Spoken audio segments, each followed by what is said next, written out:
맞습니다. 그리고 저 주변에는 아이 키우면서 행복감을 느끼시는 분들이 꽤 많긴 해요. 그래서 제가 그래서 긍정적으로 생각을 하는 건지 모르겠습니다, 사실은. 저도.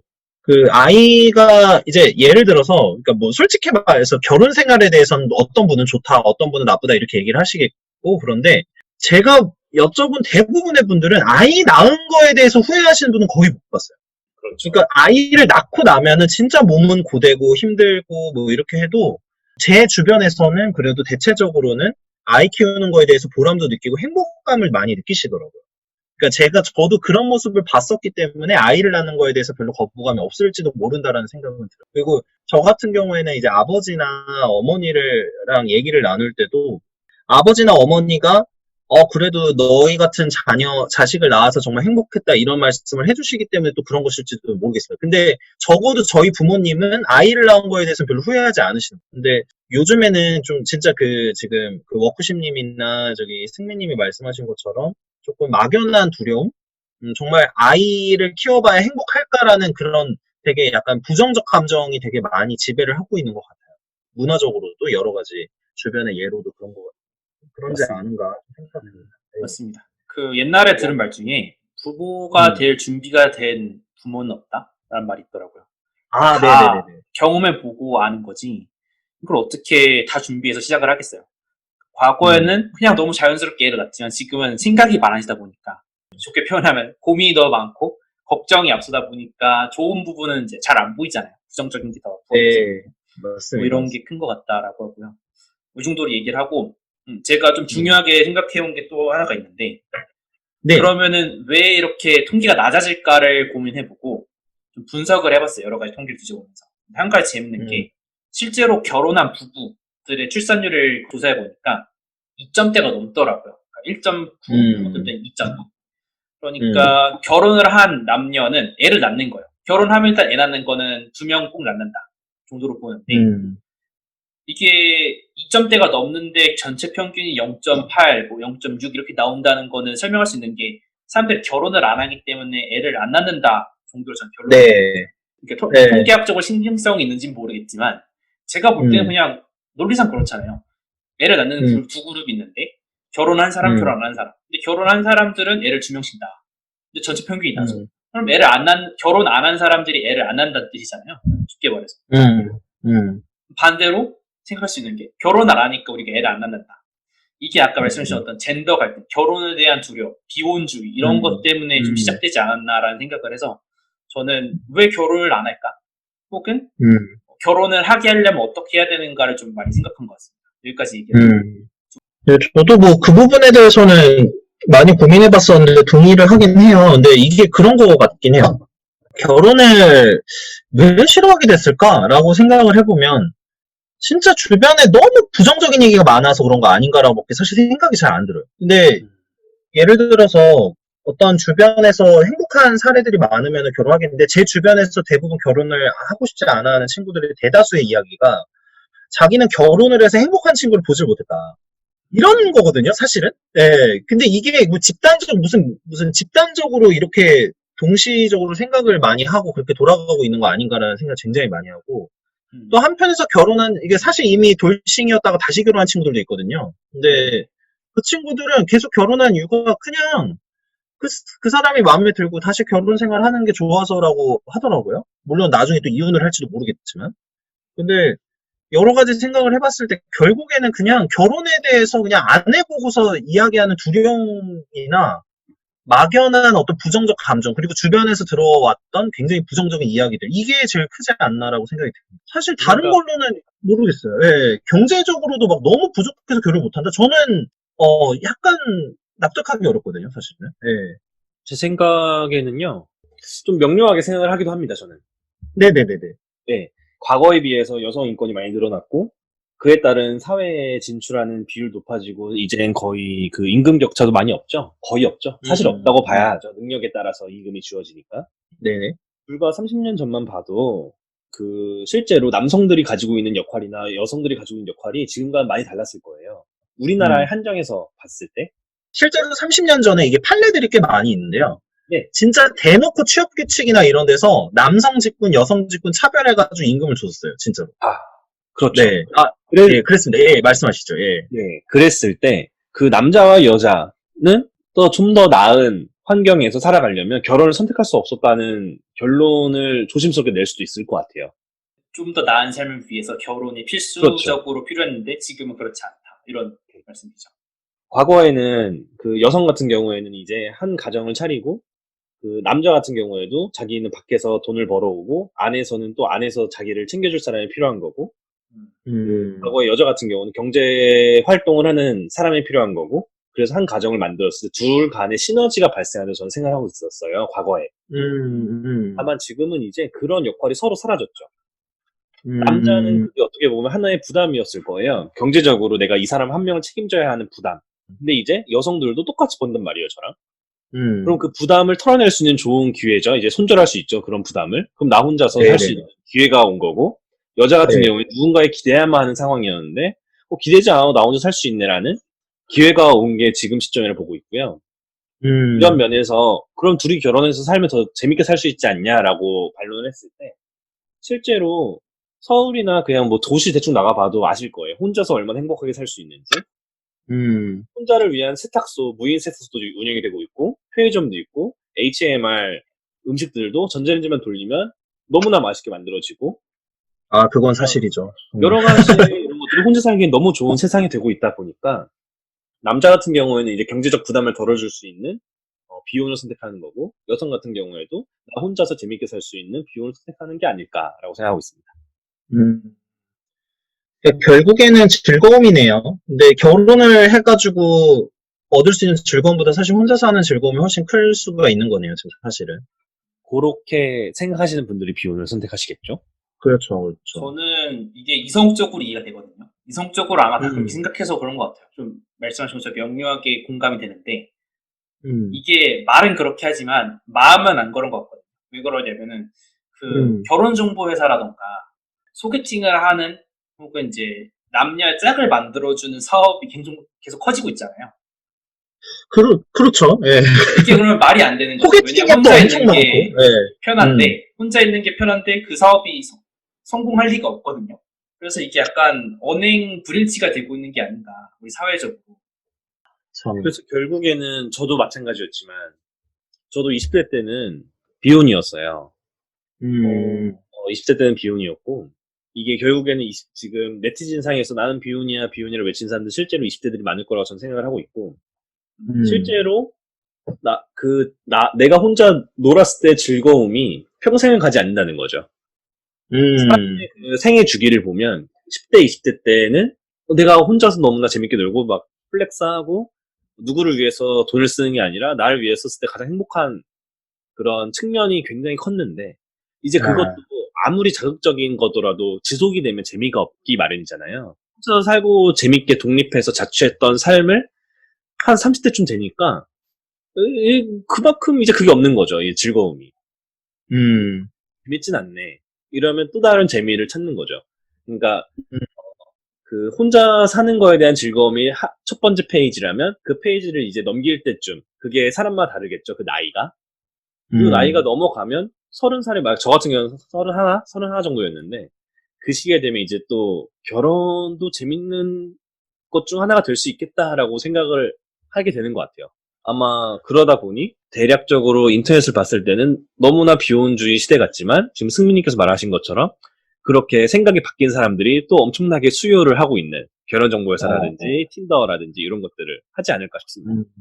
이게 하나의 문화로 그냥 자리 잡을 수도 있겠네요. 그냥 인터넷 밈 같은 거 같기도 해요. 뭐 난 비혼이다 이러는 게 어떻게 보면 유행인 것 같기도 하고요. 요즘 같은 상황에서. 약간 저는 그 감정이 들 때가 있었어요. 그 비혼주의 얘기하는 친구들이 약간 자기는 깨어있는 사람이다라는 느낌처럼 말하는 경우를 많이 들었거든요, 사실. 그렇죠. 예, 이게 한때 지금은 아닌데 이게 원래 대부분 다 결혼을 해야 돼라고 생각하고 있었던 시점에 이제 그때에서는 나는 너희들과 달라 나는 나의 삶을 살 거야 라고 하면서 약간 자신감 있고 당당한 사람의 표본으로 비혼주의를 얘기하시는 분들이 있었어요. 모두가 결혼은 필수라고 할 때 아니 그거 사실 우리 문화야 고정관념 그렇지 않아도 되라고 하는 난 깨어있는 사람이라고 말하는 사람이 있을 수도 있겠네요. 공감이 되네요. 네, 맞습니다. 근데 저는 그런 생각을 해요. 물론 이제 지금 현재 사회의 어떤 모습이나 단면을 보고서 반대로 생각하는 버릇, 이런 거 굉장히 중요한데, 그렇다고 해서 예전부터 이어오던 게 다 틀린 건 아니거든요. 맞습니다. 거의 네네, 저는 맞습니다. 그런 생각을 할 것 99%는. 같습니다. 네, 그러니까, 과연 우리 조상님들이나 선배님들이 전혀 시행착오를 안 겪고 다 그냥 그렇게 산 걸까? 라는 생각을 해보면, 이거는 또 약간 젊은 세대 오만일 수도 있다는 거죠, 약간. 그렇네요. 물론 변화의 흐름이나 이런 게 새로 우리가 이제 20대나 30대가 이제 좀 주도를 하고 만들어가는 측면이 있지만, 그렇다고 해서 우리 조상이나 선배가 했던 모든 어떤 문화나 모든 행동이 잘못됐었던 건 아닐 수도 있다. 근데 이제 흔히 20대 때 이제 저도 30대 되고서 좀 느꼈는데 20대 때 에너지가 넘칠 때는 사회의 모든 것들이 잘못돼 보여요. 약간. 그렇죠. 네, 좀 저는 그런 느낌 들 때가 있어요. 솔직히 그때 그랬어요. 그러니까 왜 이런 걸 이렇게 하지? 왜 이렇게 하지 했는데 이제 사실 몸으로 부딪히고 경험을 해보다 보니까 이거는 이런 측면이 있었구나. 근데 예를 들어서 이제 좀 제가 되게 현명하다고 생각하시는 분들은 이렇게 생각하시더라고요. 예전에는 이렇게 했던 이유가 있는데 지금은 요런 거를 좀 더 업그레이드해서 발전시켜서 다른 생각을 해보자. 이렇게 나가는 게 현명하신 거지. 뭐 예를 들어서 예전에 했던 거는 우리 선배나 우리 부모님이 했던 건 다 틀려. 이렇게 얘기하시는 분들 치고서 오래 깊이 고민하신 분들 별로 못 봤거든요, 저 사실. 그래서 네, 좀 아마도 약간의 20대 때 그 비혼주의는 그러면은 좀 해보면 결국에는 약간의 사회에 대한 반항의 어떤 하나의 의사표시로 나오는 걸 수도 있겠다라는 생각도 듭니다, 지금 얘기를 하다 보니까요. 사실 그런 반항, 그 나쁘게 표현한 반항이고 좋게 표현하면 혁명적인 그게 상상을 하는 분명히 이제 사람들을 혁신이죠, 뭐, 예, 그쵸. 되게 좋아하는데 이 문제에서는 조금 보수적일 수밖에 없는 게 뭐 예를 들어서 그 사람들이 깨달았어요. 비혼이 별로 좋지 않구나. 결국 결혼을 하는구나. 이게 삶이구나. 그래서 결혼을 한 30대, 40대에서 한다라고 하면 사실 애를 낳을 수가 없잖아요. 현실적으로. 가임기가 끝나가면. 네. 그게 현실적으로 다음 세대에 영향을 줄 것이고 그리고 음. 그런 문화 자체가 결국 이제 그 사람들이 40대, 50대가 되면은 그때 당시 10대, 20대들한테 얘기해주겠죠. 비혼 생각하지 마라. 우리도 너 때는 다 고민해봤다. 이런 말이 나오겠죠. 나 때는 말이야. 너 라떼는 이게, 말이야, 이게 나오죠. 이게 그 한 세대의 영향으로 끝낼 수 있는 게 아니라 지금처럼 출산율이 0.6 이렇게 더 내려가다 보면은 그런 말을 해줄 사람조차가 없는 거죠. 그리고 아까도 그러네요. 약간 나왔던 얘기지만 우리 사회가 돌아가기 위해서 뭐 인구가 줄면은 개개인마다 삶의 질은 변하지가 않으니까 상관이 없는데 뭐 예를 들어서 국방 문제라던가 병력 문제 혹은 우리나라 이제 경쟁력이 쇠퇴하게 됐을 때 어떻게 다시 혁신을 할 것인가 라고 질문하면 사실 인구수가 적으면 그만큼 천재가 날 확률이 적은 거잖아요. 네, 어쩔 수 없죠. 모수가 떨어지니까. 그런 면을 좀 고민해 볼 수 있고 그리고 제가 가장 걱정하는 거는 시골이에요. 지금 시골 가보면은 거의 뭐 100명? 한 많으면 200명 단위로 이제 유치가 되는 마을들이 있거든요. 거기는 뭐 마트 딱 하나, 편의점 하나, 뭐 식당 하나, 미용실 하나 이렇게 정말 하나씩밖에 없어요. 이제 여기에 만약에 폐가도 엄청 많죠. 네, 그렇죠. 사람 10명이 빠져버린다고 하면은 새로운 제너레이션이 안 들어와서 공급이 멈춰버리면 그게 그냥 경제 시스템이 무너져 내리거든요. 네. 그러면 그 사람들 어떻게 할 것이냐. 뭐 남은 80명이 다 서울로 올 수도 없고 그렇다고 해서 뭐 다른 마을로 넘어갈 정도의 여유가 있는 것도 아니고 이런 마을들이 우후죽순 생겨날 텐데 이런 부분은 어떻게 할 것인가를 좀 많이 고민을 하고 있습니다. 그게 현 정부에 좀 고민해야 될 부분이라 생각을 하고. 혹시 여러분들 난자냉동 하시는 거 들어보셨나요? 난자냉동이요? 전 처음 들어봤습니다. 네. 네, 이게 제가 그 요즘에 인터넷에서 뭐 커뮤니티에서 얘기하고 할 때 그런 얘기가 많이 나옵니다. 이게 뭐냐면 이제 30대 여성분들이에요. 근데 아직 결혼할 만한 남자를 못 찾은 경우가 있으실 거 아니에요. 결혼을 하고 싶은데. 네. 근데 이제 그런 경우에 난자를 냉동해 놓습니다. 나중을 대비해가지고. 아이를 낳고 싶다는. 그러니까 너무 이게 양극화가 돼 있는 거예요, 진짜로. 그래서 어떤 분들은 진짜 아이가 너무 간절해. 그리고 어떤 분들은 결혼 너무 하고 싶은데 솔직히 진짜 사람이 없어서 못한다. 뭐 이런 경우도 많고. 근데 한쪽에선 엄청 비혼주의신 분들이 굉장히 많단 말이죠. 네. 그러니까 실제로 보면은 그 해당 그 비혼주의라든지 이런 거 주장하신 분들은 그 아까 저기 워크십님도 말씀하셨지만은 주로 20대가 많고 그래서 나중을 대비해서 난자 냉동까지 해놓으시는 분들도 있다. 30대 들어가면. 그래서 저는 또 이거를 약간 이런 관점에서 봤습니다. 20대랑 30대, 30대랑 40대가 세대 간 대화가 잘 안 되는 단절 상태인 거 아닌가라는 생각도 들어요. 이게 왜 그러냐면 20대가 비혼주의 주장을 많이 하고 있다면 이 전제가 맞다고 생각한다면 지금 바로 몇 년 후, 30대가 되는 몇 년 후부터 생각이 바뀌고 있단 말이죠. 네. 그러면 20대랑 30대 간의 어떤 만날 수 있는 기회의 장이나 이야기를 할 수 있는 장, 그러니까 대화의 장이나 여러 가지 의견이나 얘기를 공유할 수 있는 장 자체가 실제로 인터넷 사회가 됐음에도 불구하고 더 없어진 건가 그런 고민을 좀 하게 됩니다. 근데 예를 들면 자기가 신뢰할 네, 이건 사실 새로운 또 주제네요. 어떤 네. 세대의 소통이 안 되고 있는 거. 꼰대 문화가 네. 생겨나는. 네. 이거는 예를 정말 할 얘기가 들어서 많은데. 네, 말씀하시죠. 맞습니다. 할 얘기가 진짜 많은데 예를 들어서 신뢰할 수 있는 형 누나. 예를 들면 이 사람 정말 괜찮은 사람이야. 이 형 정말 이 누나 정말 뭐 아니면 언니 뭐 오빠 정말 괜찮은 사람이야. 라고 할 만한 20대에서 보면 30대 어른들이 없는 걸 수도 있겠죠. 그러면 그 30대의 친구들이 예를 들어 얘기를 할 때 맞아. 나도 20대 때는 이랬는데 30대 때 되고 보니까 좀 생각이 약간 이런 식으로 바뀌더라고. 뭐 이런 얘기를 한다면 그 20대 친구들도 그래. 나도 30대 되면 그렇게 될 수도 있겠구나. 이런 생각을 한다면 비혼주의가 좀 줄어들 수도 있다고 생각하거든요. 물론 비혼주의 자체가 문제라는 게 아니라 그러니까 그 생각이 자연스럽게 그렇게 하다 보면 여러 가지 생각을 더 하게 될 수도 있는데 그런 어떤 대화나 이렇게 해가지고 해줄 만한 사람이 없는 거 아닌가라는 생각도 사실 좀 듭니다. 이런 생각이 드네요. 사실 박 변호사님이랑 네네. 워크심님은 저한테 엄청 형이잖아요. 제가 많이 어리잖아요. 그렇죠. 예. 저는 두 분 같은 분을 이제 가까이 두고 얘기를 나누니까 항상 배운 게 많거든요. 난 이렇게 생각했는데 저 형도 이렇게 생각하는구나. 그래서 좀 배운 게 많지만 사실 제 주위 친구들한테 얘기를 해서 또 멘토가 누구야라 그러면 사실 멘토라 할 만한 사람이 없는 게 절대적으로 네. 사실인 것 같아요. 그게 네. 왜 그렇게 되는지 모르겠습니다. 혹시 그 두 분은 네. 본인 20대 때 혹은 지금 30대시니까 40대 지금 당장 떠올릴 만한 멘토분이 있으신가요? 인생에서. 워크심님부터 하실래요? 네. 저는 없습니다. 없으시군요. 저는 멘토가 없고요. 20대들을 대변할 수 있는 의견을 가지고 있는 것 같은데요. 딱히 멘토가 없어요. 왜냐하면 궁금한 게 있으면 초록창과 구글이 해결해 줬기 때문에 그러네. 요즘은 이제 또 유튜브에서 굉장히 많은 멘토들과 실제로 엄청나게 성공하신 분들의 여러 가지 인터뷰들이 있기 때문에 저는 딱히 멘토가 없습니다. 제가 궁금하면 찾아보고 그분들을 통해서 배우면 되고 그걸 바탕으로 제가 또 발전해 나가면 되고 저는 이렇게 살아왔었고 그래서 아까 초반에 제 소개를 할 때 말씀드린 것처럼 저는 거의 온라인 기반의 생활을 하고 있거든요. 네네네. 이렇게 새로운 사람을 만나거나 뭐 실제로 영업을 한다고 밖에 나가서 막 거래처 사장님들과 술을 마시거나 그런 일들이 일절 없어요. 저는 그냥 온라인 상에서 여러 정보들을 취합해서 제가 필요한 부분들을 보고 배우고 멘토 삼아서 발전해 왔기 때문에 이런 멘토의 중요성이 크게 부각되진 않았던 것 같아요. 제 20대 때는.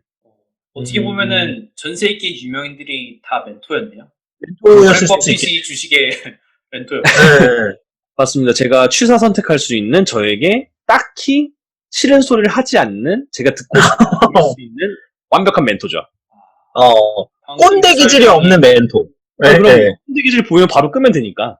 네, 그렇죠. 아마 20대들 대부분이 이런 사고를 하고 있지 않을까라고 조심스럽게 예측해 봅니다. 장점은 확실히 보이는데 단점도 설명해서 명백하게 보이네요. 싫은 얘기 그냥 걸러버린다. 그렇죠. 내가 취사 선택한다.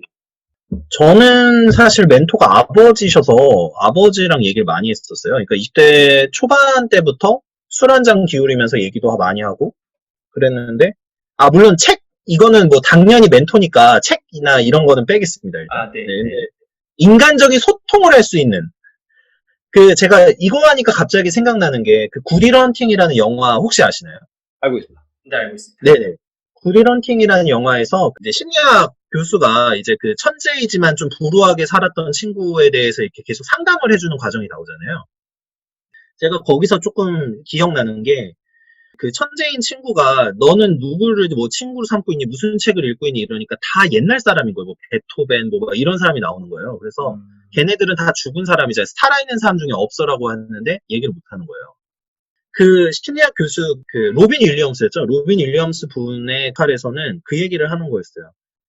인간이라는 거는 지식이나 이런 여러 가지 멘토로서도 중요한 그 어떤 책이나 뭐 유튜브라든지 다 이런 걸로도 얻을 수 있지만 실제적으로는 감정을 교류하고 감정을 소통할 수 있는 좋은 어른이 있어야 되는데 그 부분이 없는 것 같다라고 아마 지적을 한 것으로 생각이 들어요. 근데 저는 20대가 그 소위 말하는 감정적 교류를 나눌 수 있는 또래 말고, 그러니까 감정적 교류를 나눌 수 있는 좋은 선배, 좋은 형, 좋은 어른이 별로 없는 거 아닌가?